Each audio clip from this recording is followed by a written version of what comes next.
Hello again, everyone, and welcome back to Reddit Aliens. I'm John, and as always, thank you so much for being here. A good topic? Let's do it. What have you seen in the woods that you can't explain? Please remember to like, share, and subscribe. So when I was in Boy Scouts, we had this summer camp that we went to. The camp was called Matigua, and there was the legend of a monkey wolf. The monkey wolf was really just a flower found there, but some people made it into some myth. We would always talk about how the monkey wolf was going to get us every time we went outside at night. And there was even this bridge called Monkey Wolf Bridge. I know, it's so creative. Anyways, below this bridge was a really deep ravine with one of those big drain pipes that you see in the ditches. It was rumored that the monkey wolf lived down at the bottom of the ravine. One night, me and some of my friends decided we were going to go down into the ravine, and, mind you, it was so steep that you had to hold on to the trees because you couldn't rely on your feet to keep you from sliding. Anyways, we all go down there, and it just gets eerily quiet. Like, literally nothing was making noise except for us walking. We started toward the pipe in the middle, and we saw that the area in front of it had been beaten down, which scared us. When we shined our lights in the pipe, we just saw bones. Probably from deer, but nonetheless bones. I remember a few of us screaming, me being one of them. We all got scared and started frantically climbing out of the ravine. And I remember looking behind us and just seeing something in the bottom. I could see it because its eyes glowed in the headlamp, and it had this grayish color to it. It made this weird sound that was like a mix between a growl and a scream that made us all scream more. And a few of us started crying. Eventually, we made it out, ran back to our cabin, closed the curtains, locked the doors, and just started talking about what we all just saw. None of us left, and the next day we convinced our leader to go down there and see for himself. So we went down there, which is way easier during the day, but when we got to the pipe, everything inside of it was gone. No bones, literally nothing. As if someone had taken a pressure washer to the inside of it. It could have been a coyote, but where I live, coyotes are maybe a third of that size. And the noise it made I had never heard before. Still spooks me to this day. At night, me and my husband were in the car on a road that crossed the woods. My husband was driving and I was sitting next to him. We were alone in the dark. The only light was from our car. Suddenly, we saw a very bright and white light that came in the direction of my window, and we both looked to my side and saw a weird and tall humanoid silhouette that seemed to be holding this light in front of its face. It happened so fast, but we both remember this scene as in slow motion. As soon as we passed this thing, the light was out. There were no vehicles beyond ours, and it couldn't be the light from our car reflecting on something. I don't think it could be a person either. It was far too weird. And why would a person wander in the middle of the woods at night without any light and only turn it on right when our car passed by and then turn it off again? This was a while ago, so I don't remember all the exact details, but I used to like exploring in the woods a lot. The one time I was exploring in the woods with my first girlfriend when, at the bottom of a creek, we found what looked like a tea party. There was a small pink round table, and the chairs were still set up with teacups on little saucers. It was creepy as all F, but we just thought it was cool. We looked around the area, and on the ground beside the tea party setup was a stuffed animal, as well as a children's backpack, My Little Pony. We didn't look inside it, as this was our shit, this is creepy moment, and left. I did pick up the backpack before I noticed the initials CB written on it. That night, without my girlfriend there, I got curious and did some research. It turned out there was a little girl that had gone missing with the initials CB about a year prior.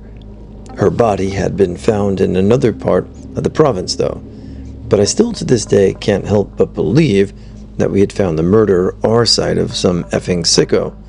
The girl was in fact murdered. I don't remember if the murderer artist was caught, but he must have if I've never reported it. When I was about 10 to 11, I was in the living room with my grandma watching TV when the outside dogs that we had started to bark like crazy. It was about 9:30.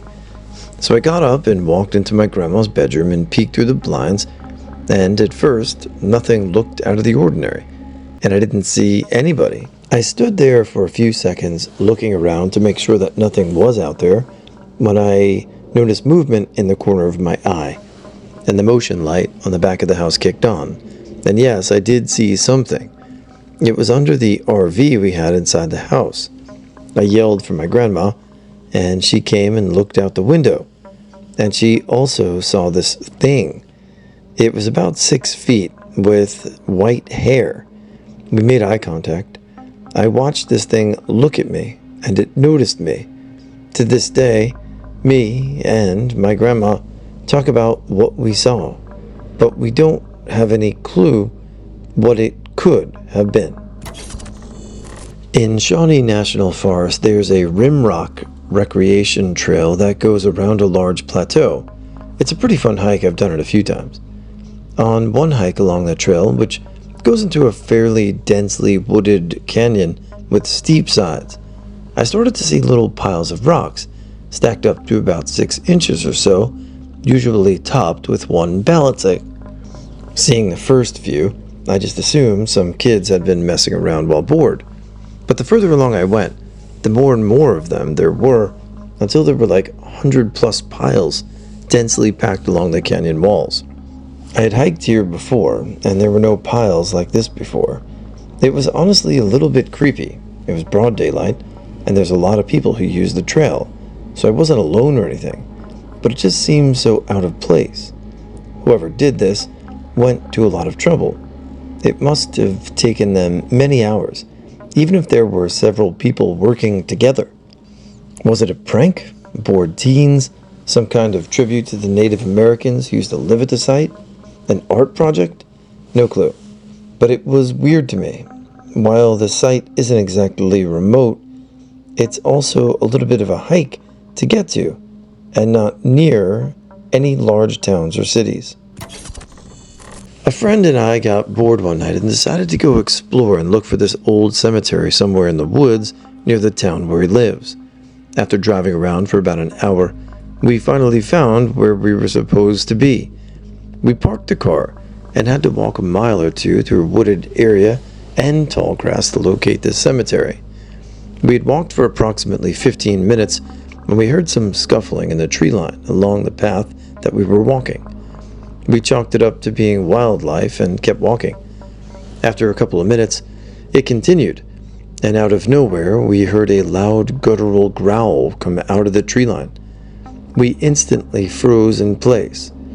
I glanced over to my right, saw a glowing yellow eyes in the tree line, about 4 or 5 feet off the ground, but did not see a body. My friend goes, "Did you see that?"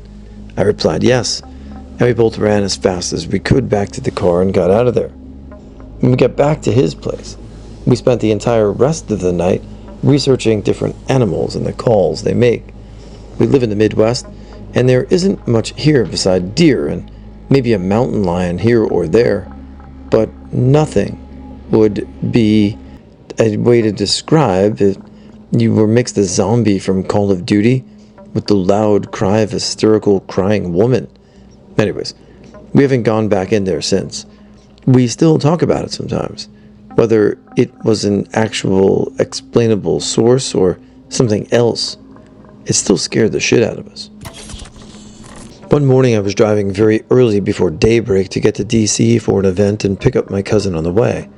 I was driving down a local road where I'd been hundreds of times and looked to my right to see what looked like a horrible, horrible car accident with an old-looking SUV, 80s, on its side smoking.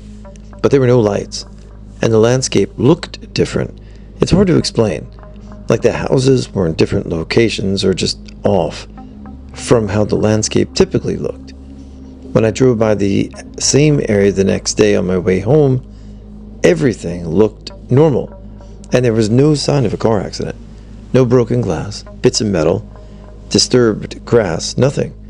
Weird things have happened to me my whole life since I was about 11. I thought so. I just shook it off. I was at a party last summer, and then we realized one of my friends was missing. We were only like 20, so it didn't take a lot of time for us to realize this. Now keep in mind the host's house is a very big and ancient house, near a wood that is known for being the place where people just went to drink. We call her phone a couple of times. She doesn't pick up. We call her boyfriend at the time, and he says she never contacts him or anything. It's been like 30 minutes since we noticed, and we went searching the house twice. She's nowhere to be found. It's raining extremely heavy outside, so we don't think she could have gone there, but she was very drunk, so I figured maybe. Me and two other buddies ran around the neighborhood for 30 minutes. Can't find her. On the road next to the house, I just see a random 40-year-old guy with a beer in his hand walking in the rain and drinking. He looks at me and screams at me to watch out for the rain, and that I was lucky to still be this young, which I thought was, funny. Oh, and he also clearly had a gun in his pocket, so I was relieved that he didn't go toward my friend's house. Keep in mind I'm in Canada, so I found this very odd. I go with another girl in the woods I talked about earlier because she thought people were there, even though there was clearly no one because of the rain. The girl I was with was really panicked too. We walk around the woods calling her name, and then I noticed something. There were two very tall people in the middle of the park, on top of the stairs in what looked like long robes. They were both looking at something on the stairs. My brain automatically thinks it's the girl we're looking for, but these guys looked really freaking creepy, so I didn't want to just go and tell them it's our friend. We'll just pick her up. Bye, thanks. I don't tell her to stop screaming the other girl's name for a bit, but I was surprised there were two that had not heard us before. After a minute, they start walking in. I guided the other girl to where they were without having to see them. We arrived at the spot. They were not looking at my friend for one long thing or anything. There were just 3 squirrels apparently dead on the stairs. They didn't look like they were shot, hit, or beaten. I remember that we still have to look for our friend, and my other friend is pretty disgusted too. So we go away. We call our other friends, and they see and want to take a look around, and my other friend is pretty disgusted. Anyway, we call our other friend to see if they found her. They didn't. Basically, it's the most anticlimactic ending ever. But we go back to the house completely effing drenched in water. My friend goes to get her boyfriend's coat, and she finds the girl we were looking for sleeping in the corner under 3 other coats. Glad she was safe, but I was close to having the scare of my life in the woods earlier. Oh, I like that this story had a happy ending, although I'm sure that was frightening for you in the meantime until you found her, but good. I was with my brother and cousin. I was 5 to 7, and they were a bit older than I was. We went to the woods by my cousin's house because my aunt had this rule of you must be outside unless it's raining or snowing. By the woods, there's a farm and an entrance leading straight to the cornfield. Near there is a river. This takes place in an area close to my river. From my memory, I was a bit shorter than the overgrown weeds, bushes, and everything, so I couldn't see over it. My brother and cousin could. After getting a fair amount away from the main road, we suddenly started heading back. I don't know why, and I'm certain if I ask, no one will remember. I think they said it was a bear, but we would have gotten out of there quicker, even if they just wanted to go back. Why would they even say that? It's weird, and I can't really explain it. So my grandfather has a farm that has a forest near the farther end of it. But one time he brought me into the woods to show me this little den made by the kids that used to live at the farm before him, that was made out of huge branches. And as I was kind of admiring it, I remember seeing a tall guy figure behind a tree watching me. In this photo, woods, you can part of the woods, it would take a few hours to get to the side of the woods from anywhere else other than the way we came through. I was around 10 at the time, and I didn't tell him since I didn't think he'd believe me. It wasn't too weird, it just made me really paranoid for the rest of the day. Wasn't the woods, but my friend and I used to walk around the city, and one day we were coming up to an intersection. I was watching a car approach the stop sign, then I quickly looked down and saw the most disgusting, diseased creature.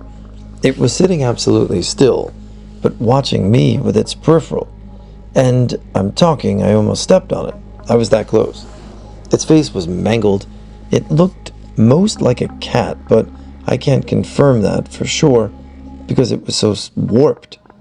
Honestly, something straight out of a horror movie. I pointed it out to my buddy, and without even looking at it, he just says, "I know, let's get out of here." I have a summertime only house in Liguria, Italy. I'm Italian, so sorry for bad English. The house or cabin is located in a camping site in the middle of the woods, and I used to go there frequently when I was around 8. During the night, from 11 p.m. to 4 a.m., it's prohibited to get out of your cabin because of the hogs that roam around the camp in search of food while nobody's outside. One night, though, I got out after puking my soul out of my body to take some fresh air and gain back the ability to think like a normal human being, 8 years old at the time. It was around 2:27 a.m., and all the lights were out. Not a single light bulb was on. I couldn't see much except a tall figure wiggling in my direction. It was windy that night, so I thought it was a tree. I didn't think about that twice, and got off the porch and closed the door to get closer to it. After a few seconds, a pair of eyes refracted unknown light, bringing, as a cat's eyes do, and looked directly at me. I feel my soul fleeing out of my body again. Without even letting my brain process what's going on, I start running inside my cabin and proceed to close the windows and doors and places that curtains in front of the window. I couldn't sleep that night. I peeked out of the window a few more times to see if that thing was still there, but no luck, it wasn't there. The next day, the camp's dog mascot, Mostarda, which means mustard, was found dead in a construction site for the renovation of the pool. The camp owner blamed it all on a camper who lived near the pool. In the afternoon that same day, I had a mental breakdown, and my grandparents had to take me home. Now I'm 19 and still go there during summer break, but not as much as I used to before. I'm still terrified of that thing that keeps appearing in my dreams these days. I'm so glad to have found this post so I could finally let it all out and prevent me from another breakdown. Maybe an explanation to this event is that Mostardo actually climbed on the tree while escaping a hog. But what I don't understand is who took the corpse to the pool. And even if a hog pushed her all the way to the pool, there is something like 400 meters between my cabin and the pool. Why wouldn't it bite it? Eat it, a bit of it? Usually, the hogs get down to the camp in search of food, and there are lots of hogs, 25 to 40 at night, as shown on the thermal cameras placed under the camp. During the night, why would none of them ever get near the corpse? In the end, Mostardo was buried under the bed of a river that drains during summer.